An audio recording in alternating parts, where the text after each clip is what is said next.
tell me just about your business. I'm just curious what you do, who you serve.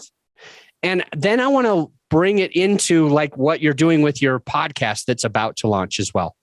Yeah. So, I'm a real estate investor, single family homes, but, we have really embraced telecommunications marketing probably about 5 or 6 years ago. Because of that, data is quite expensive. And I just saw an opportunity to open a data company, just like most entrepreneurs are trying to fill a void, right? Because I was tired of paying so much. And then we launched SkipForce about 4 years ago. So it was a skip tracing company that provides property data and 2 different databases as far as like information about the consumer. We're the only platform that has that. We call it Carrier and Credit. Carrier is proprietary to us.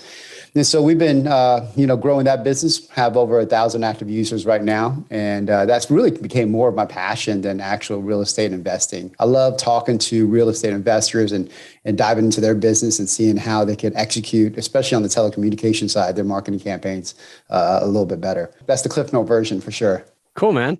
Yeah, so man. You found a need, you started it. How did you get 1,000 people to pay you? I think the listeners thinking to themselves, no, I'm really excited to kind of like learn where Michael is with his podcast because I also want to learn that. But holy hell, like he's got 1,000 people paying him every month.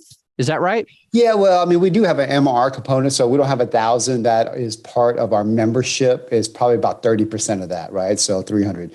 The rest of them coming in and out. So we have 2 different pricing plans. Our members obviously have a better pricing plan because they pay a really low monthly fee, about $49.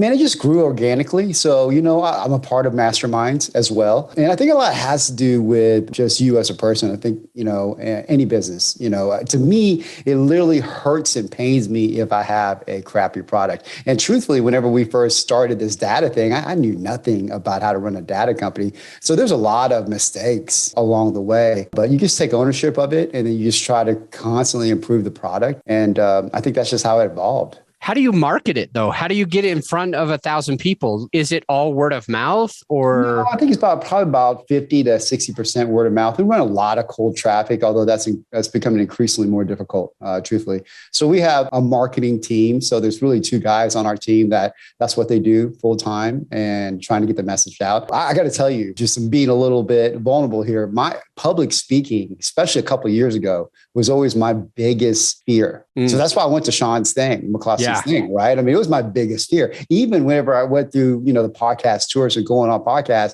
it was so much more uncomfortable than it is right now. Yeah. And so just creating that content, I don't think I was ready, but now I feel comfortable within myself and within the space to be able to take that leap. Yeah. I think I want to share 2 quick things for the listener. Now, Michael's saying speaking wasn't always his thing. He was always afraid of it. So I've got 2 pieces of advice. One of them is about flexing muscles, exercising certain muscles that make you better at them. You kind of got to do them. My trainer just switched by the way, Michael and I were talking about my health journey and like calories right before we started recording. I've got this trainer that I've been hiring for probably like 8 months and it's worked remarkably well.